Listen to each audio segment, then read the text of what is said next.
Guys, কিছু বলার আগে ভিডিওটা দেখুন, এরপর পাবলিকে ফানি কমেন্ট পড়ুন।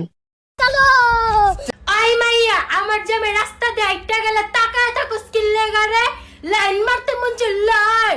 দুনিয়াতে এত বেটা থাকতে আমার শখের বেটার দিকে তুই তাকাস। নেক্সট টাইম যদি আমার শখের বেটার দিকে তুই তাকাইছস তোর চোখ খুললা লুডু খেলমু লুডু, কথাটা মাথায় রাখিস। এই সময় কম, শুরু করো। তোরে জামাই দেখলে মানুষ মরতে ঘৃণা করব, আবার নাকি তাকায়া থাকে মাইয়ারা। সঠিক বলেছেন। তোরে কিল্লাই তোরা রিনা খানের জামাই দিকে তাকাস, পারলে আমার দিকে তাকা। তোর জামার কাছে তো শাহরুখ খানও ফেল, তাই থাকাই থাকে আর কি। এটা আবার কোন পাগল পাবনা থেকে ছাড়া পায় কিভাবে? জানি না।